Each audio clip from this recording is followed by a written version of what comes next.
Hello student बच्चों, good morning. मैंने अभी पीछे प्राथमिक द्वितीय तृतीय क्रियाओं के बारे में बता रहा था। उसके बाद मैंने अल्प बेरोजगारी तथा प्रच्छन्न बेरोजगारी और उससे संबंधित मैंने आपको बताई। आज है अतिरिक्त रोजगार का सृजन कैसे हो उसके बारे में। उपयुक्त चर्चा में हम देख चुके हैं कि कृषि क्षेत्र में अल्प बेरोजगारी की गंभीर स्थिति बनी हुई है। कुछ लोग ऐसे हैं जिन्हें बिल्कुल रोज़गार नहीं मिल रहा है। लोगों के लिए रोज़गार की वृद्धि कैसे की जा सकती है, हम कुछ तरीकों को देखते हैं। हम लक्ष्मी और उसके 2 हेक्टेयर असिंचित खंड का उदाहरण देखते हैं। उसके परिवार की जो भूमिका है उसके बारे में हम अध्ययन करते हैं और उसके बारे में हम आगे बातचीत करते हैं। ठीक है। हाँ, और इन्हीं चीज़ों के ऊपर हम ध्यान फोकस करते हैं। तो चाहिए, जब एक लक्ष्मी का एग्जाम्पल है, जब लक्ष्मी भूमि की सिंचाई करने में सक्षम नहीं होगी तो वह रबी के मौसम में एक दूसरी फसल गेहूँ उपजाती है। मान ले कि वे 1 हेक्टेयर में गेहूं की फसल 2 लोगों के बीच में, यानी कि 50 दिनों के बीच में बीज डालने, पानी डालने, खाद डालने, कटाई करने आदि के बीच में तब तक उसे रोजगार प्रदान करने के लिए कोई दूसरे साधनों पर आश्रित रहना पड़ेगा। अतः परिवार के 2 अन्य सदस्यों को अपनी ज़मीन पर रोज़गार मिल जाए या मान लीजिए दूसरे रोज़गार के लिए सृजन होए, तो उसके लिए उसे बेरोज़गारी का सामना करना पड़ेगा। इसी प्रकार से हम ऐसे बहुत सारे एग्जाम्पल देखते हैं जो लक्ष्मी के टाइप के एग्जाम्पल हैं। अब बच्चों, हमारा जो नेक्स्ट टॉपिक है भारतीय अर्थव्यवस्था की, जो ये रोज़गार वाला जो चैप्टर है, इसके अंदर हम मान लेते हैं कि जो लक्ष्मी इस प्रकार के जो एग्जाम्पल हैं, इसी प्रकार के बहुत सारे एग्जाम्पल अन्य क्षेत्रों के अंदर भी मिलते हैं। अब मान लेते हैं कि लक्ष्मी और दूसरे किसानों की तुलना में अधिक उत्पादन करते हैं, तो उन्हें कुछ उत्पादन बेचने की भी आवश्यकता होगी। इसके लिए उन्हें अपने उत्पादन नज़दीक के शहर में ले जाने की आवश्यकता हो सकती है। यदि सरकार परिवहन और फसलों के भंडारण पर अथवा बेहतर ग्रामीण सड़कों के निर्माण पर कुछ पैसे निवेश करती है तो छोटे ट्रक सब जगह पहुंच जाते हैं। इस तरीके से लक्ष्मी जैसे अनेक किसान जिन्हें पानी की सुविधा उपलब्ध है, फसलों की उपज है और विक्रय कर सकते हैं, तो इस कार्य से केवल किसानों को ही उत्पादन रोजगार उपलब्ध नहीं हो सकता, बल्कि परिवहन और व्यापार जैसे सेवाओं में लगे लोगों को रोजगार प्राप्त हो सकता है। लक्ष्मी की जरूरत केवल पानी तक ही सीमित नहीं है, बल्कि खेती करने के लिए बीजों, उर्वरकों, कृषिगत उपकरणों और पानी निकालने के लिए पंप सेटों की जरूरत होती है। एक निर्धन किसान होने के कारण वह सभी चीज़ों पर खर्च नहीं कर सकती, इसलिए उसे गेहूं खरीदने के लिए या दूसरी चीज़ें अपनी आवश्यकताओं को पूरी करने साहूकार से पैसा, लोन या उधार लेना पड़ता है, और यह उच्च ब्याज दर होता है जिसे चुका पाना वह कई बार छोटे किसानों के लिए असक्षम भी होता है। यानी कि इन छोटी छोटी अपनी आवश्यकताओं को पूर्ति करने के लिए ये साहूकारों से लोन लेते हैं और उस लोन को चुका पाना सभी के लिए सक्षम नहीं होता। तात्पर्य है कि पानी के साथ साथ हमें कृषि के सुधारों व किसानों को सस्ते कृषि साख को प्रदान करने की जरूरत होती है। नेक्स्ट अध्याय में हम ये सारी चीज़ें पढ़ेंगे। हम एक अन्य तरीके से भी इस समस्या का समाधान कर सकते हैं। यह तरीका है कि अर्ध ग्रामीण क्षेत्रों में उन उद्योगों व सेवाओं को पहचानें और उनको बढ़ाएं जहां बहुत अधिक नियोजित होते हैं। उदाहरण के लिए कि अनेक किसान अरहर तथा दूसरी दलहन की फसलों का उत्पादन करते हैं, उसकी वसूली व प्रसंस्करण करने के लिए विक्रय करने के लिए दाल मिल की स्थापना करते हैं या इत्यादि का संस्थापन करते हैं। शीत भंडार गृहों खुले किसानों को अनेक प्रकार के अवसर मिले इसके लिए अपने आलू प्याज जैसे उत्पादनों का भंडार कर और उसकी अच्छी कीमत पर बेचने के लिए वह क्षेत्रों के निकटवर्ती गांवों में हम शहद संग्रह या केंद्र सुरक्षित करते हैं, जहां किसानों को वनों से प्राप्त होने वाले शहद बीजों की इत्यादि का प्रयोग करते हैं। सब्जियों व कृषिगत उत्पाद को जैसे आलू, शकरकंदी, चावल, गेहूं, टमाटर, फल इत्यादि जिन्हें बाहरी बाजारों पर बेचा जा सकता है, प्रसंस्करण उद्योगों की स्थापना की जाती है। यह अर्ध ग्रामीण क्षेत्र में स्थित रोजगार प्रदान करता है। क्या आप जानते हो कि भारत में विद्यालय जाने के लिए 5 से 29 वर्ष में लगभग 47% बच्चे हैं और यह इनमें से 52% लगभग विद्यालय ही जाते हैं और बाकी जो लोग हैं, जो 47% है, वो मतलब कि विद्यालय तक पहुंच ही नहीं पाते। यानी कि आज भी यदि हम देखें तो शिक्षा के क्षेत्र में हम बहुत अधिक पिछड़े हुए हैं।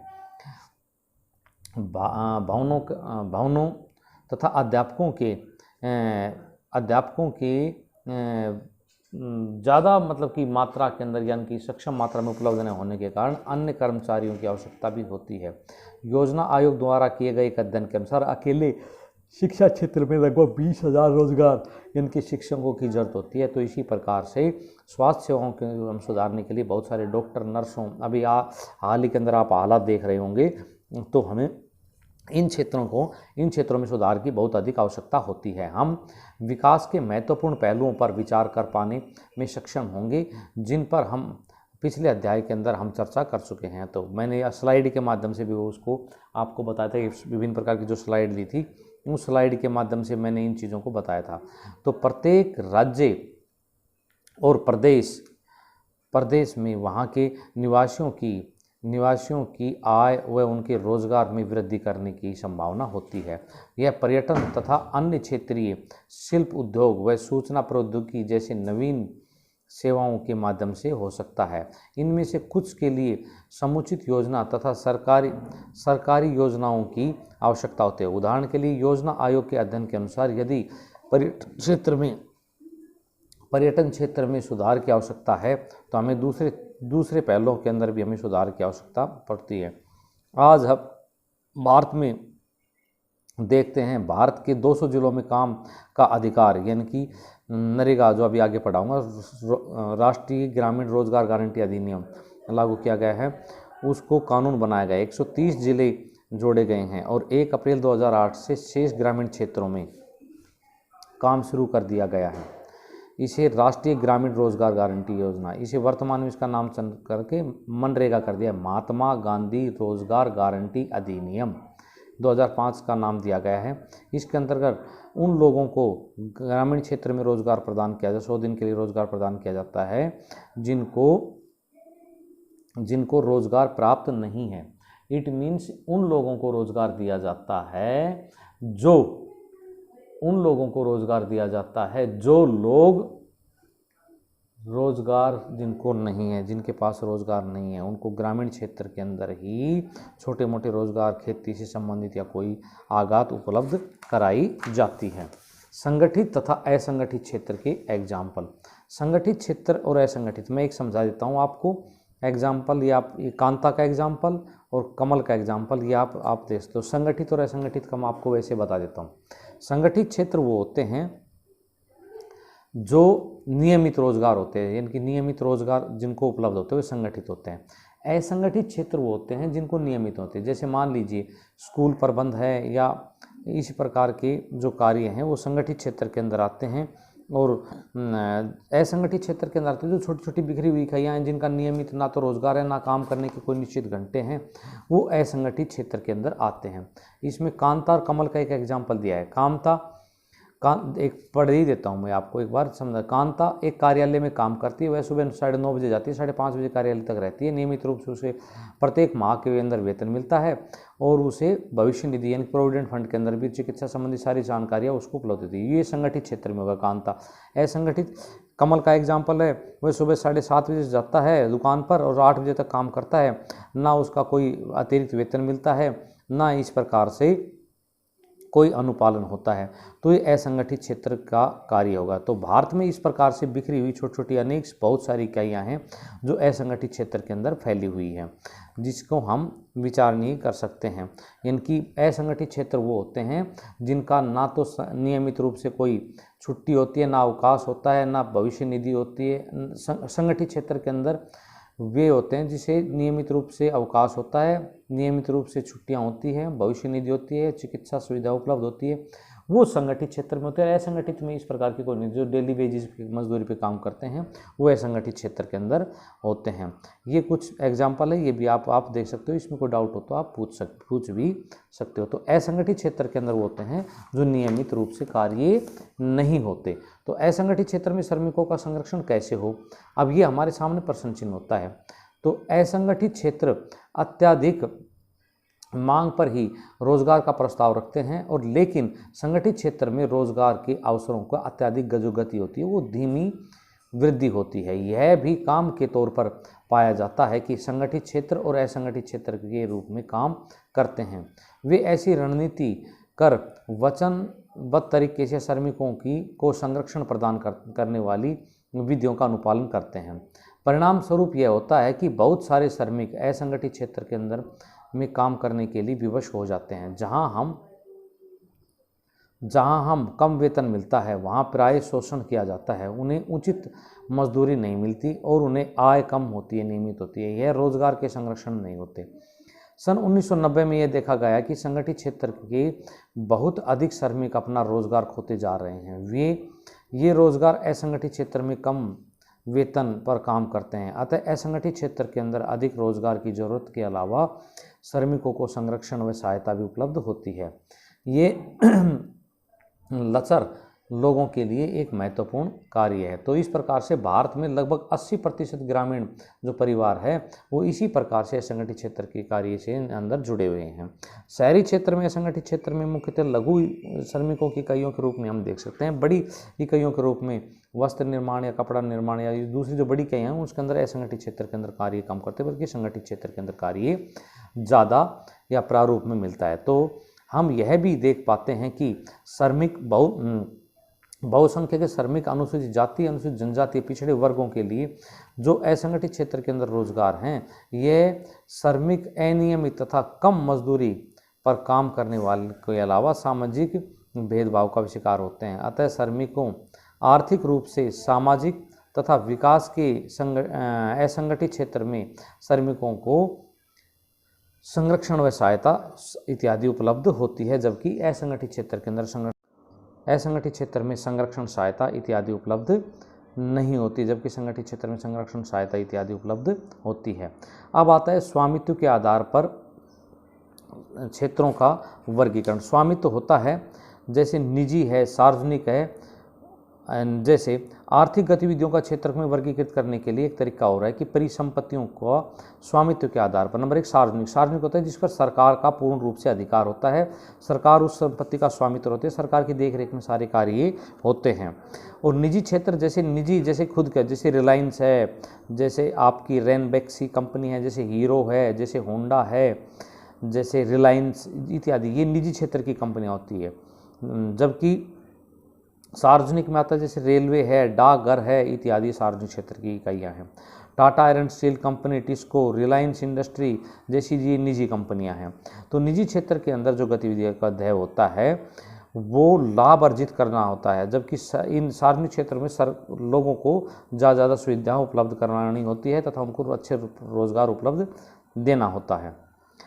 तो बच्चों, सार्वजनिक क्षेत्र का ध्येय केवल लाभ कमाना नहीं होता बल्कि लोगों की भरपाई करना होता है, यानी कि उन क्षेत्रों को ज़्यादा यानी कि लोगों की ज़रूरतों को पूरा करना होता है। मैंने जैसा कि आपको बताया, तो कई क्षेत्रों में कई आवश्यकताओं की चीज़ों के अंदर हम ये चीज़ देखते हैं, परंतु जिन्हें निजी क्षेत्र उचित कीमत पर उपलब्ध नहीं कराते हैं वो दूसरी क्रियाएं के अंदर संलग्न होते हैं, दूसरी क्रियाओं के अंदर संलग्न किए जाते हैं। तो बच्चों, हम इस प्रकार देख सकते हैं कि ये सारी चीज़ें हैं, ये कोई आसान काम नहीं है, बल्कि सार्वजनिक क्षेत्र में इन सभी चीज़ों की कीमत वसूली जाती है। जैसे सड़क, पुल, रेलवे, पत्तन, बिजली इत्यादि का निर्माण करने के लिए सरकार सभी से कर, टैक्स या या विभिन्न प्रकार के बिलों के माध्यम से कर वसूल करती है, जब जिन्हें सरकारी समर्थन की जरूरत होती है। निजी क्षेत्र उन उत्पादक तथा व्यवसायों की जरूरत होती है जैसे उत्पादन मूल तथा बिजली की बिक्री के लिए उत्पादन मूल लागत होती है। अनेक इकाइयाँ, विशेषकर लघु इकाइयाँ बंद हो जाती है, जहां सरकार उस पर बिजली दर व वितरण का काम करती है, जिस पर ये उद्योग तथा बिजली की खरीद सकते हैं। सरकार लागत का कुछ वहन करती है। इसी प्रकार से भारत सरकार किसी से उचित मूल्य पर गेहूं और चावल खरीदती है और उसे गोदाम में भंडारित करती है और राशन की दुकानों के माध्यम से वो उचित कीमत के माध्यम से उसको बेचती है। आपने कक्षा 9th के अंदर भी ये चीज़ें आप लोगों को पढ़ी होगी। तो बच्चों, हम अब ये चीज़ हमारे लिए अनिवार्यता है, यानी कि सरकार अपनी सब इन जरूरतों चीज़ों को रूप को अंदर अपने अधीन के अंदर रखती है और उनको वक्त पर सरकार मुहैया कराती है। अब सारांश रूप में हम बच्चों इस चैप्टर के अंदर यही पढ़ेंगे कि इस अध्याय में हमने आर्थिक गतिविधियों की कुछ सार्थक समूहों को विभाजित करके तरीकों को अपनाया है। इनका एक तरीका यह प्रशिक्षण करना है कि गतिविधि और प्राथमिक, द्वितीय व तृतीय क्रियाओं को किससे संबंधित है। भारत के विगत 30 वर्षों के आंकड़ों को प्रदर्शित करते हैं, तो यदि जीडीपी में सबसे अधिक योगदान तृतीय क्षेत्र के उत्पादन वस्तुओं को हो, लेकिन रोजगार की अधिकांश प्राथमिक क्षेत्र के अंदर आज भी उपलब्ध है। हमने देखा है कि देश में रोजगार के अवसर की वृद्धि हम कैसे बढ़ा सकते हैं। दूसरे क्षेत्र को यानी दूसरे वर्गों के अंदर हमें ये चीज़ें सार्वजनिक तथा निजी क्षेत्रों को आगे बढ़कर कार्य करना होगा, जिससे देश तथा समाज को अधिक उन्नति तरक्की कर सके तथा सार्वजनिक तथा निजी क्षेत्र को बढ़ावा करके समुदाय एक निश्चित समुदाय की जो मात्रा है, यानी कि जो प्राथमिक द्वितीय क्षेत्र के अंदर जो बढ़ती हुई क्रियाएं हैं उनको सर्जित किया जाता है तथा एक ऐसी सृजनात्मक क्रियाओं का सर्जन करना है जिससे विश्व स्तर के ऊपर भारत की एक अमिट पहचान बनाई जा सके। भारत में प्राथमिक तथा द्वितीय क्षेत्र की क्रियाओं को हमें और ज़्यादा विकसित करना होगा। वर्तमान में कुछ वर्षों से हमने देखा है कि भारत में प्राथमिक स्तर में इतनी क्रियाएं नहीं बढ़ी है, बल्कि तृतीय स्तर के अंदर बढ़ी है, लेकिन प्राथमिक स्तर धीरे धीरे कमज़ोर होता था, तो हमें उसके ऊपर भी निवेश करने की बहुत अधिक आवश्यकता है और उस तरफ हमें अधिक से अधिक निवेश करने की भी ज़रूरत पड़ेगी। तो बच्चों, ये चैप्टर ख़त्म हुआ। मैं बृहस्पतिवार को यानी कि थर्सडे को आपको इस चैप्टर के सभी क्वेश्चन आंसर हैं वो आपको सेंड करूँगा। बृहस्पतिवार को और शनिवार को वो आपको क्वेश्चन आंसर अपनी नोटबुक के अंदर फेयर करने हैं। Thank you.